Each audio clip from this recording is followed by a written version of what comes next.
Le monde radioamateur est rempli de choses très intéressantes qu'on peut faire qui sont extrêmement variées. Il y a évidemment les ondes courtes, les ondes HF. Ici, le fil que vous pouvez voir ici, c'est pour faire de la HF, puisqu'avec cette antenne, c'est une antenne qui m'a permis par exemple de contacter l'Australie ou la Nouvelle-Zélande. Mais dans le monde radioamateur, il y a également des choses qui vont encore plus loin. Il y a par exemple des satellites radioamateurs qui tournent actuellement autour de la Terre. Il y a des payloads embarqués sur des satellites géostationnaires, sur un satellite géostationnaire, qui permet de faire des communications via ce satellite géostationnaire entre radioamateurs. Et puis quand on parle un petit peu de satellites et de radioamateurs, en France, il y a une association qui est incontournable puisqu'elle fait beaucoup de choses justement pour tout ce qui va être satellite. Il s'agit de l'AMSAT francophone. Et l'AMSAT francophone, tous les ans, fait ses journées, les journées de l'AMSAT, à l'Electrolab à Nanterre.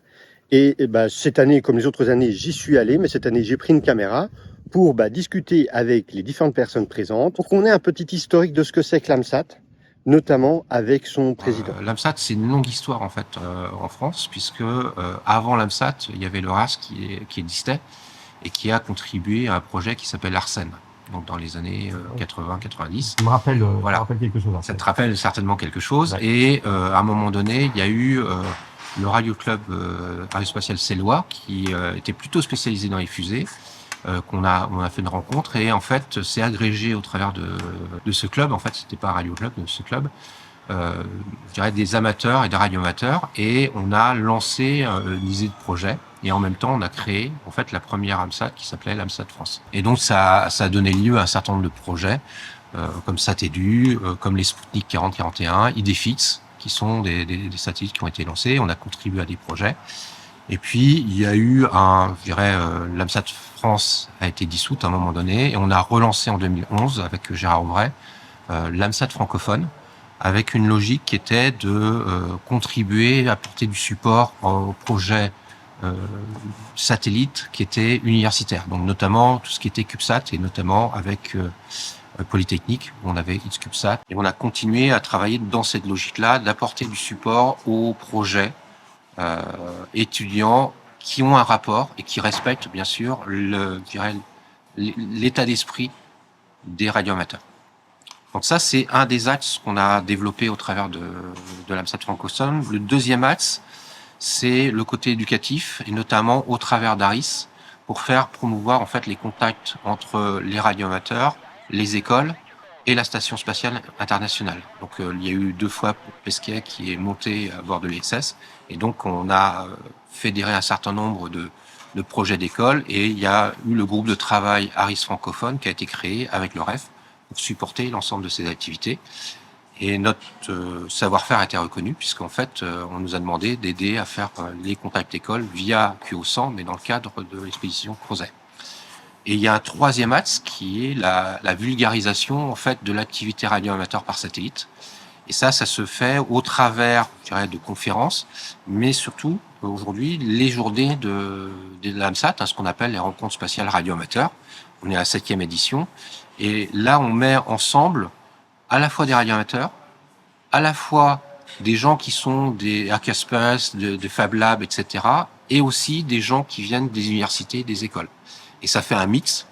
Et le but de ces rencontres, qui durent une journée et demie, c'est un vrai challenge, puisqu'on a généralement une vingtaine de conférences, mais aussi des moments de partage, ce qu'on appelle des non-conférences. Dans la logique aussi, on lance des projets, donc souvent en collaboration avec d'autres, puisqu'en fait, dans l'état d'esprit, c'est pas simplement de dire c'est l'AMSAT qui fait, mais c'est l'AMSAT qui lance des idées et qui les construit avec d'autres, et de façon à ce que les gens puissent s'approprier l'ensemble de ces éléments-là. C'est le cas de la carte Spino qu'on a fait avec l'Electrolab, et qui est aujourd'hui embarquée dans un satellite qui s'appelle Spersat-7. Et on nous demande de pouvoir la mettre dans d'autres satellites, avec de plus en plus d'étudiants qui font des études, des stages, des compléments sur cette carte-là. C'est des logiciels qu'on met à disposition pour faire l'acquisition de données, l'analyse de données, et avec l'Electrolab, on a une base de données qui permet de récolter et de visualiser les données qui sont recueillies. Aujourd'hui, on est à plus de 24 millions de trames reçues en 4-5 ans à peu près. Et puis, il y a plein de petits projets qu'on mène comme ça en parallèle. Et cette édition 2024 AMSAT, t'es content comme ça se passe? Pas mal de monde?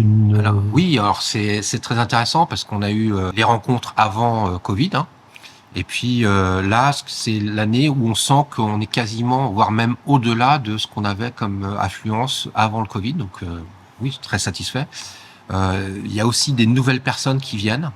On a beaucoup de nouveaux, donc on voit qu'il y a une certaine dynamique autour de ça, et aussi des gens qui viennent proposer des sujets. C'est-à-dire qu'on n'est pas allé chercher, mais qui nous proposent naturellement des sujets en disant voilà, est-ce que j'aimerais bien présenter à ce moment-là. Ce qui fait que j'ai une difficulté pour les organiser très souvent, c'est que il faut arriver à caser dans la journée et demie une vingtaine de conférences. Je dirais dans l'état d'esprit, notamment de ces rencontres, c'est que les gens se sentent bien, puissent échanger de tout. On a le moment d'une conférence. J'ai trouvé ça extrêmement riche aujourd'hui parce qu'il y a des gens qui connaissent pas grand-chose, qui viennent, qui posent leurs questions. Il y a un échange qui se fait avec des gens qui ont une super connaissance et les gens repartent avec des adresses, des moyens de communiquer et de pouvoir progresser. Et ça, c'est absolument génial. Comme l'a dit Christophe, ça se passe à l'Electrolab. Alors l'Electrolab, pour ceux qui ne connaissent pas, c'est un hackerspace qui est à Nanterre. Et d'ailleurs, l'Electrolab a besoin de votre soutien en ce moment. Je mettrai le lien qui explique ça en détail. N'hésitez pas à aller faire un petit tour là-bas. Et justement, à l'Electrolab, il y a des compétences incroyables. Et dans ces compétences-là, il y a des gens qui, suite aux différentes rencontres lors des journées de l'AMSAT, ont pu identifier un besoin d'avoir une station sol facilement montable. Parce que c'est pas simple de faire la station qui va être au sol et qui va écouter les informations des différents satellites, éventuellement envoyer des commandes aux satellites. Et ce jour-là, quand j'y suis allé, il y avait une drôle d'antenne qui avait été positionnée à l'entrée de l'Electrolab. Qu'est-ce que c'est que ce truc, que ce pylône avec ses antennes? Alors, cet engin, du coup, alors, c'est une station sol satellite automatique qu'on a développée ici entre Adrelis et Axeltech. Donc, alors, station sol, c'est la partie qui va effectuer les communications entre un satellite en orbite et le sol. Alors, problématique, c'est que le satellite en orbite, il reste pas en place, il bouge. Et donc il bouge rapidement, donc ça veut dire qu'il faut pouvoir le suivre. C'est pas toujours simple, il y a plein de problématiques de polarisation, de niveau de signal, voilà. Et pareil pour lui parler, non seulement il est loin, mais ses antennes sont toutes petites. De chaque côté, on voit des antennes, elles sont à 45 degrés l'une de l'autre. En fait, elles vont être couplées en une seule antenne en X pour avoir ce qu'on appelle une polarisation circulaire. Donc c'est une seule antenne. Mais il y en a quand même deux, parce qu'en fait, il y a deux bandes de fréquences sur les mêmes antennes. Donc en fait, c'est deux antennes en une. Donc on a deux antennes croisées par côté. Et donc ensuite, on a deux de chaque côté qui sont mises en parallèle pour à nouveau augmenter le signal, avoir plus de signal. Donc ça, c'est pour les bandes VHF et UHF, donc 145 MHz, 430 MHz, bande service amateur, donc radio amateur. Et au milieu, ça va être du coup pour de la bande S, donc 2200 MHz, 2300 MHz. Donc là, on est dans le début des hyperfréquences, donc pour avoir des débits de données plus importants. Là, tout de suite, c'est une grille AG, parce que c'est le proto, il sera installé sur le toit ici. Sur le vrai modèle, ce sera une parabole pleine, pour pouvoir aussi, dans le futur, monter beaucoup plus haut en fréquence, au-delà de monter à 10, 20, 30 GHz, voilà, sur des gammes de fréquences. En grillagé ou en plein, ça fait une grosse différence. Pour 2 GHz, par exemple, pour les 2,2 GHz, ça fait une grosse différence ou pas tellement? Pour 2 GHz, ça fait peu de différence. Sur du plein, on aura une meilleure tenue en géométrie. Dès les 10 GHz, on commence à avoir de la différence que 10 GHz en maille comme ça. La maille est petite, donc si jamais il y a de la neige ou de la glace, on va prendre vite en glace. La géométrie sera moins bonne qu'une parabole pleine, donc là ça devient problématique. Or nous, très très vite, celle-ci, on va l'équiper en 8 GHz. Alors. Particularité de celle-ci, c'est qu'en fait, tout se passe en haut. C'est-à-dire que alors là, ils ne sont pas encore, mais tous les câbles coaxiaux pour relier les antennes à la radio, et la radio, tout se passe en haut. Il n'y a pas de câbles qui descendent. Tout ce qui va descendre, c'est une fibre optique, voilà, pour l'information, et il y a du 48 volts qui monte pour alimenter tout le monde. Et voilà, donc tout se passe dans la valise qui est là-haut et le rotor pour positionner l'antenne. Tout est intégré. Exactement. Et du coup, en bas, on va avoir juste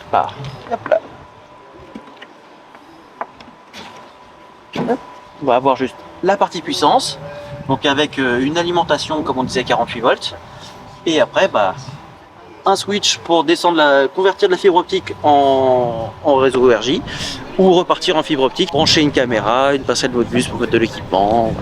Voilà, il y a de la place encore dedans. Alors la place, non, en fait il y en a pas, parce que le deuxième emplacement, ça va être pour mettre une deuxième alim 48 volts pour pouvoir redonder les deux équipements. Voilà. notamment dans des milieux où on peut pas y accéder souvent.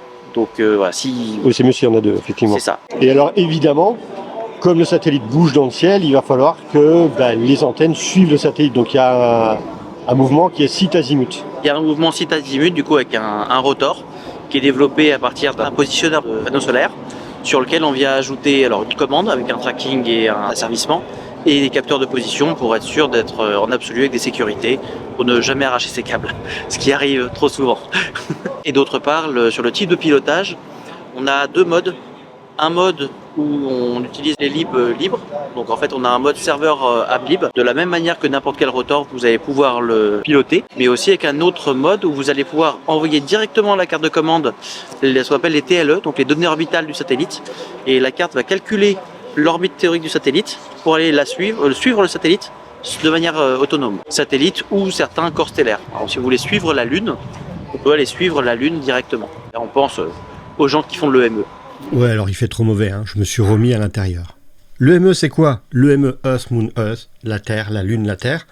C'est tout simplement de se servir de notre satellite naturel, la Lune, comme d'un réflecteur radio. Donc on va envoyer un signal avec les antennes, on va les braquer en direction de la Lune.